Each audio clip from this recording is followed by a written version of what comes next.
নমস্কার বন্ধুরা, 1 কিলো কাঁচা আম নিয়ে নিয়েছি। জলে ধুয়ে ভালোভাবে একটা কাপড় দিয়ে পুঁছে নিয়েছি। একদম টাটকা আম নিয়েছি। দেখুন আমগুলো কত শক্ত। আমের আচার করতে গেলে এই রকমই শক্ত আম নিতে হবে।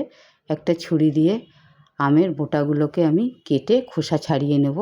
আপনারা চাইলে বটি দিয়েও আম খোসা ছাড়িয়ে আমগুলোকে কেটে নিতে পারেন। নমস্কার বন্ধুরা, মালার ওভেনে আপনাদের সবাইকে স্বাগত। আমের মধ্যে জালি পড়ে গেছে। আমগুলো খোসা ছাড়িয়ে আমি বটি দিয়ে একটা আমকে 8 পিস করে কেটে নেব। আমগুলো সব কাটা হয়ে গেছে। এখন পরিমাণ মতো লবণ আর হলুদ মাখিয়ে একদিনের জন্য রোদে দিয়ে দেব। আমি এখানে রোদে দিয়ে দিচ্ছি। আপনারা চাইলে 2-3 ঘন্টা পাখার তলায় রেখে শুকিয়েও আমের আচারটা আপনারা করতে পারেন, আর নয়তো এই রকমভাবেও করতে পারেন, কোনো অসুবিধা নেই। তাতেও কিন্তু আমের আচার 1 বছর মতো ভালো থাকবে। সেই পদ্ধতিটা আপনাদেরকে আজকে আমি দেখাবো।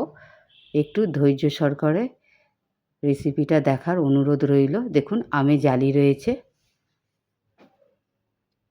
আমি একদিনের জন্য রোদে দিয়ে দিচ্ছি। দেখুন একদিন পরে বেশ আমটা আমার শুকিয়ে গেছে। একটা মশলা আমি এখানে করে নিচ্ছি। 3টে শুকনো লঙ্কা, অল্প পরিমাণে মেথি, 1 চামচ মৌরি, 1 চামচ ধনে, 1 চামচ জিরে, 5-6টা গোটা গোলমরিচ আর এলাচ নিয়ে নিয়েছি। শুকনো কড়ায় প্রথমে আমি লঙ্কাগুলোকে ভেজে নেব। নমস্কার বন্ধুরা, মালার ওভেনে আপনাদের সবাইকে স্বাগত।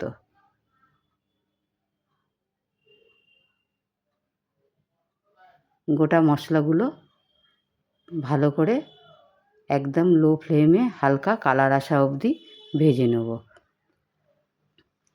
আচার বানাতে একটু সময় লাগে। দেখুন কালারটা এসে গেছে। এবার আমি একটা পাত্রে ঢেলে নিচ্ছি। এটার একটা পেস্ট আমি বানিয়ে নেব। খুব মিহি পেস্ট আমি করব না, একটু মোটা অবস্থায় রেখে দেব। খুব মিহি পেস্ট করলে কিন্তু হবে না। 1 কিলো আমের জন্য 750 আখের গুড় নিয়ে নিয়েছি। গুড়টাকে আমি কড়াই দিয়ে গরম করে নেব। গুড়ের মধ্যে অনেক সময় ময়লা থাকে।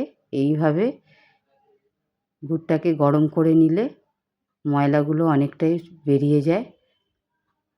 আপনারা যদি এই প্রসেসটা করতে না চান তাহলে নাও করতে পারেন। অল্প পরিমাণে বাটি ধুয়ে জল দিয়ে দিলাম। লো ফ্লেমে গুড়টাকে 2-3 মিনিটের জন্য ভালোভাবে ফুটিয়ে নেব। যতক্ষণ গুড়টা আমার ফুটছে আমি এইখানে একটা মশলা তৈরি করে নিচ্ছি। ততক্ষণ মশলাটা তৈরি করে নিয়েছি। দেখুন বেশ একটু মোটা রয়েছে। এই রকমভাবেই মশলাটা বানাতে হবে।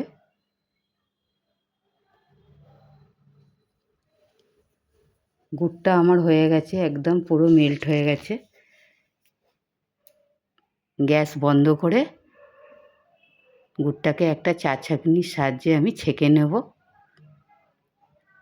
নমস্কার বন্ধুরা, দেখুন কত ফেনা ছেড়ে দিয়েছে। যদি রেসিপিটা ভালো লাগে একটা লাইক করবেন, শেয়ার করবেন, আর চ্যানেলটাকে সাবস্ক্রাইব করার অনুরোধ রইল। গুড়টা ভালোভাবে একটা ছাঁকনি দিয়ে ছেঁকে নেব।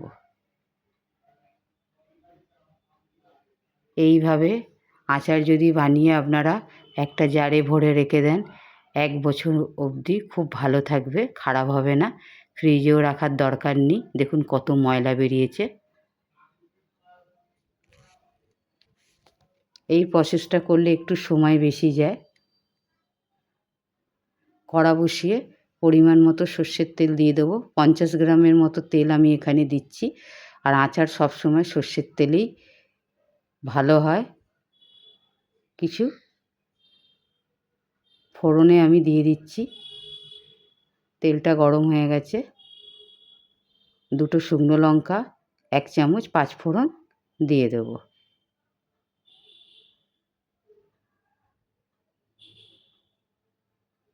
ফোড়নটা ভাজা হয়ে গেছে, আমগুলো দিয়ে দিচ্ছি।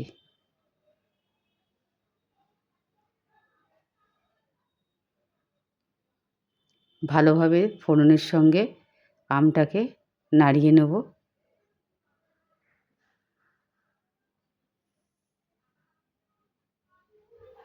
গ্যাসটা আমার মিডিয়াম টু লো ফ্লেমে আছে। অল্প পরিমাণে আমি এখানে হলুদ গুঁড়ো দিচ্ছি। হলুদ গুঁড়ো আমার আগে দেওয়াই ছিল। আর 1/2 চামচ কাশ্মীরি লাল লঙ্কার গুঁড়ো কালারের জন্য।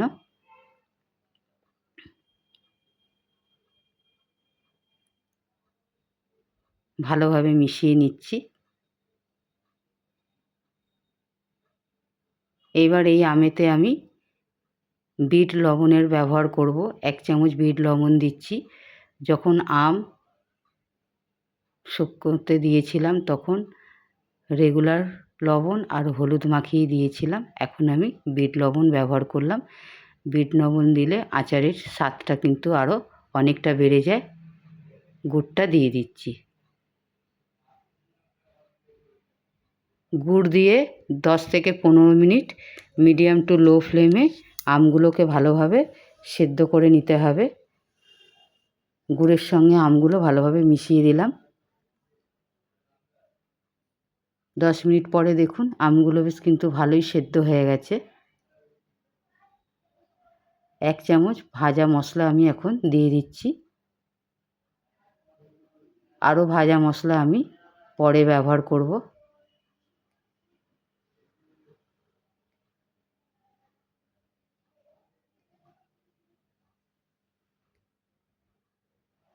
দেখুন এখন কিন্তু আমার গুড়টা অনেকটাই হয়ে গেছে।